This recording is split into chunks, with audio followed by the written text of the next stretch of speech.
1 year ago, on this very day, I created my YouTube channel, expecting it to be my next course of action in order to make a name for myself on the internet.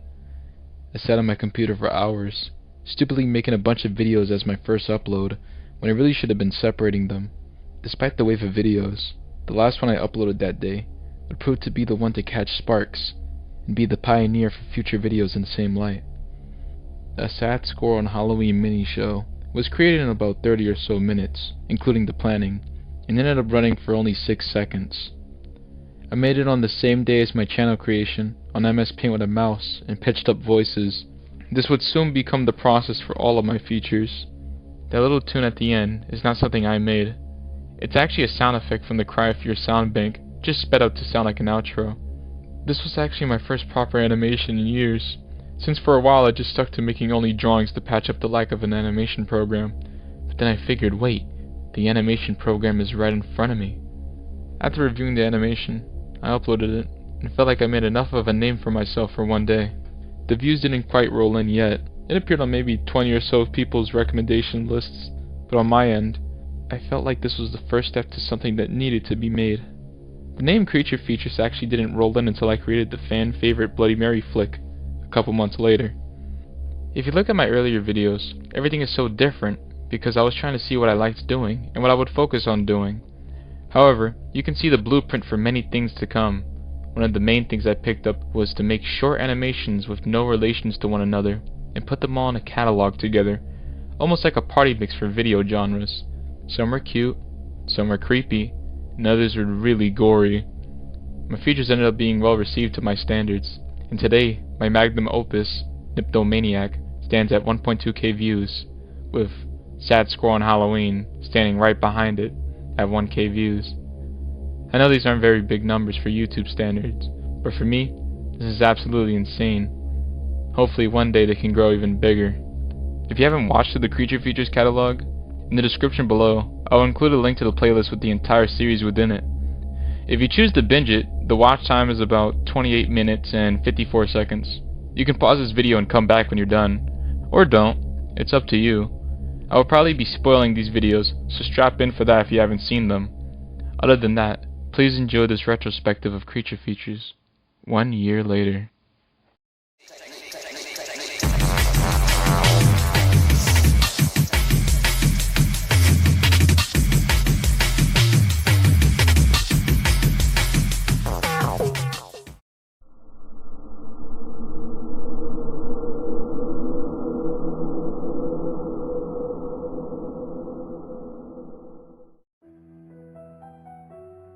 During the early times of Creature Features, the films were very short in length.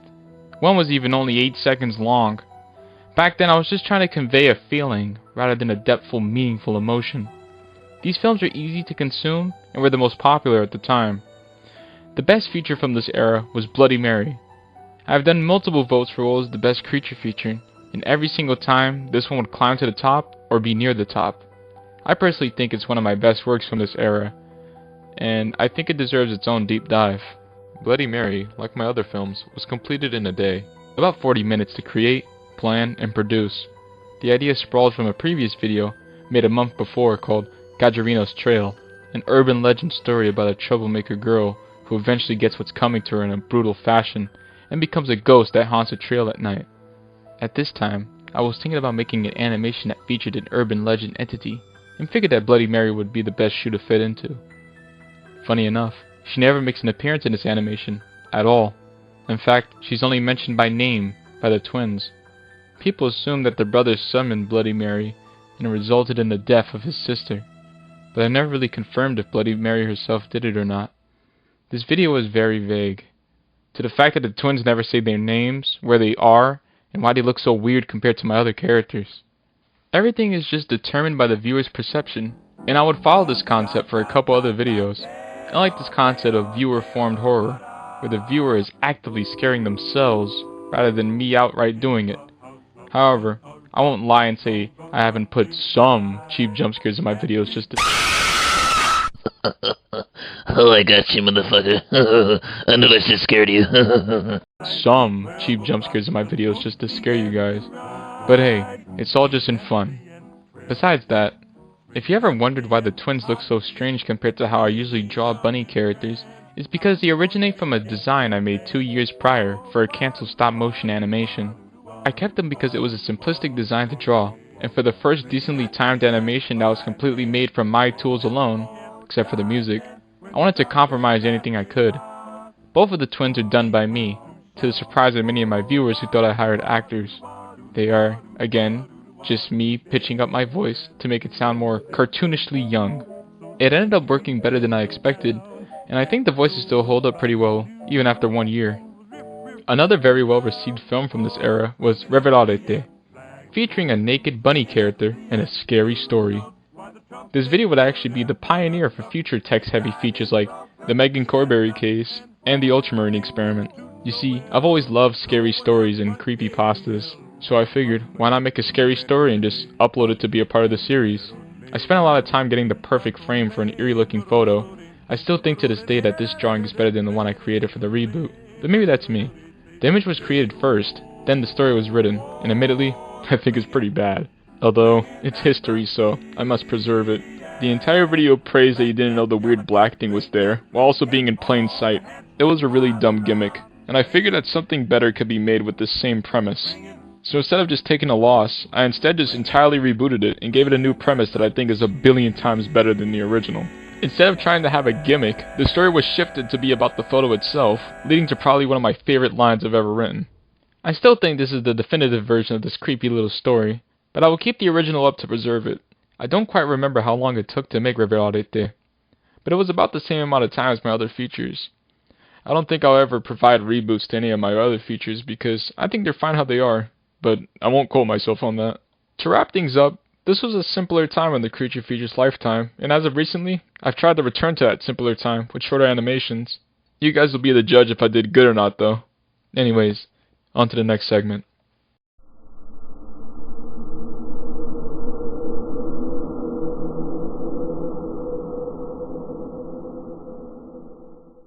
After the success of Bloody Mary pioneering the series, I needed something fresh to throw on my audience.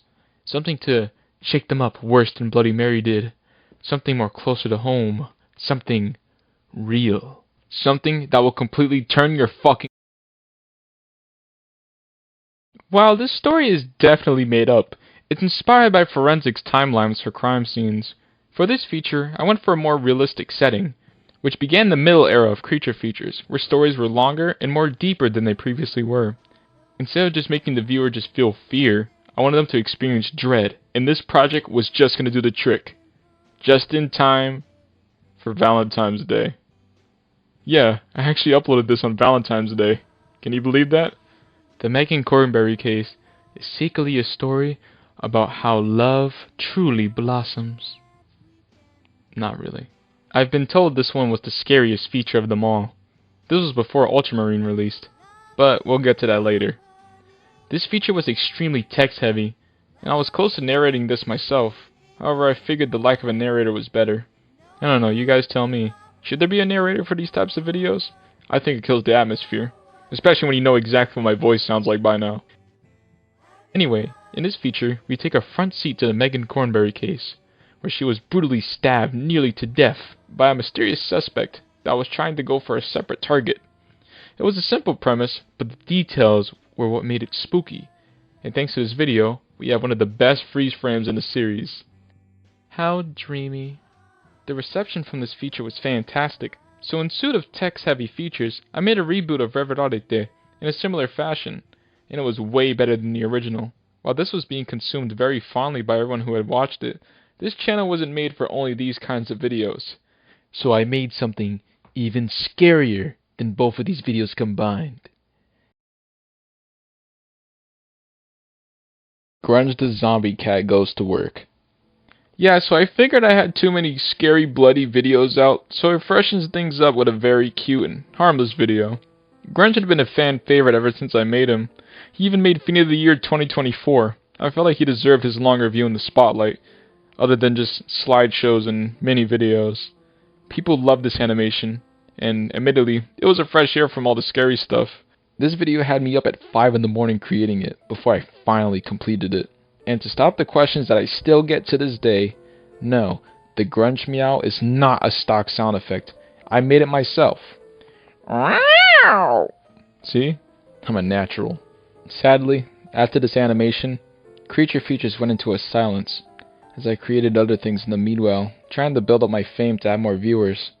I've had concepts for creature features pop up and shut down because I don't think they're perfect enough, and I feel like I can never talk about them because I'm thinking, but what if I do make these someday? And oof, that's certainly a fucking mindset to have. After the silence was lifted, I dropped something unexpected, an 8-minute long feature of pure terror, and the color blue. This brings us to our next segment.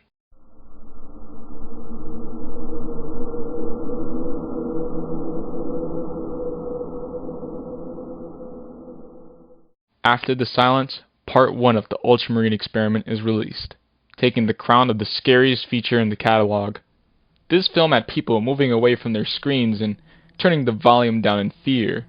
To my enjoyment, Ultramarine was like a big project, using everything I've learned from the previous text-heavy features and turning it into one big thing. The Ultramarine experiment was unlike any other feature that was made. It was sci-fi, there was a deeper lore, scary sound design, detailed images, and this time, I'd made all the music myself. I felt like it was a very good curveball to send out. With the sequel still in production, the first entry was very well received, although this began the phenomenon of people comparing it to analog horror. Let me tell you something, I made no effort to make this video look like it's on any sort of analog hardware, nor does it follow the common tropes of analog horror. It's simply just words on a screen with a scary story to tell. But hey, if it's making people more scared of it, then by all means. But please, I'm telling you, this is not analog horror. This is meant to be like a documentary style thing. Hopefully when the sequel for this entry releases, it'll hold a torch to the first entry, and won't be inferior. I'm always scared of that sort of thing, because I'm the type of person to usually like the original material better than the sequel, but that's just me. And once again, there was going to be a narrator for this one too, due to its length. But for me, I think the silence screams louder than my voice ever could, so I'm glad I didn't ruin it. Afterwards, I knew I needed to return to my roots. There hadn't been an animated feature in a long time, and I had created Nymphomaniac to fix that issue. Nymphomaniac, in my opinion, is the best feature in the entire series. I felt like all the features were leading up to this masterpiece I had created. This feature is the top of all time when it comes to rating which one is the best. Nymphomaniac is a heartwarming yet uncomfortable to watch feature. If you watched all of my other content and you got to this one, you're probably waiting for something horrific to come out, but it simply just doesn't happen. And when your guard is down, the lovingly sweet twist is revealed. I don't think I can ever top this feature. The atmosphere is so beautiful and unlike anything I've ever created. I've been asked to make a sequel, but I don't know about it yet. I think the funniest thing to come out of this animation is people saying that they should have kissed at the end. Like, I was literally going to make that happen, but I chose not to. But I guess I made the biggest mistake ever. I still regret it. But hey, everything else is still perfect in my eyes. Getting the fish girl's voice was a little tricky, due to how, how my voice sounds. Kinda deep. I wanted to try to avoid using pitched up voices for this animation, and really range out my capability. And I could definitely say I enjoyed the result. Whenever someone wants to get into my content, I usually show them this animation first. That's how much of a praise I give this animation.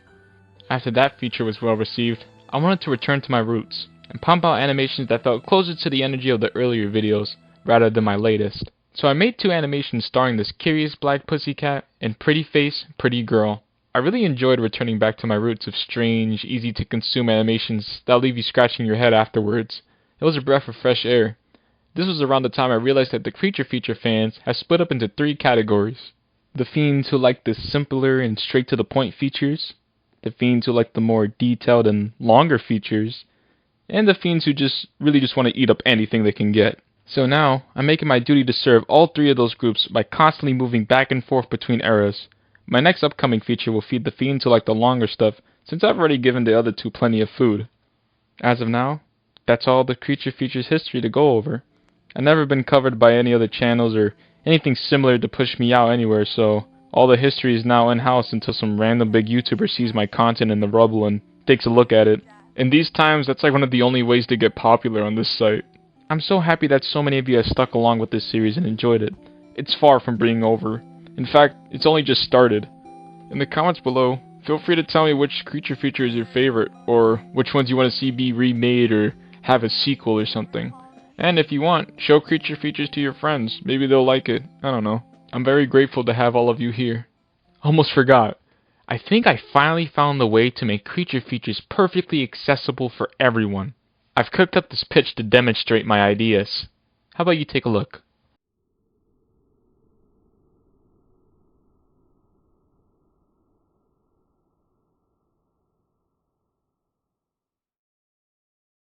What candy did you get? I got a full-size chocolate bar. What about you, Oscar? Dr. Needles.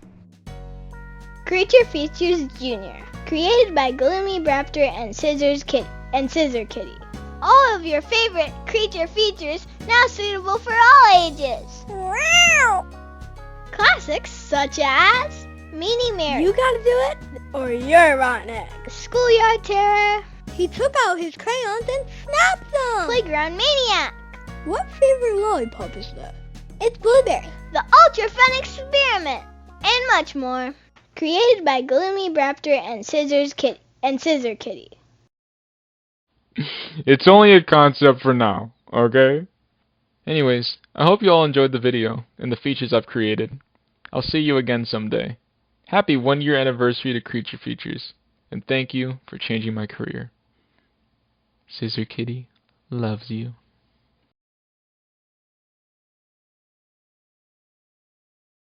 Don't worry, you can show off now. I'm not gonna do any more jump scares.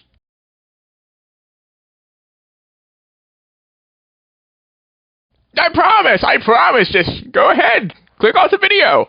There's no more jump scares. There's nothing. I promise.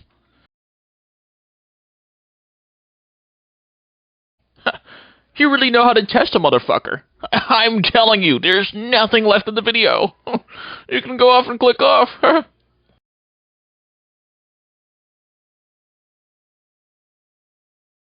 Wow, I can't believe my eyes that you're so dedicated to see what's at the end.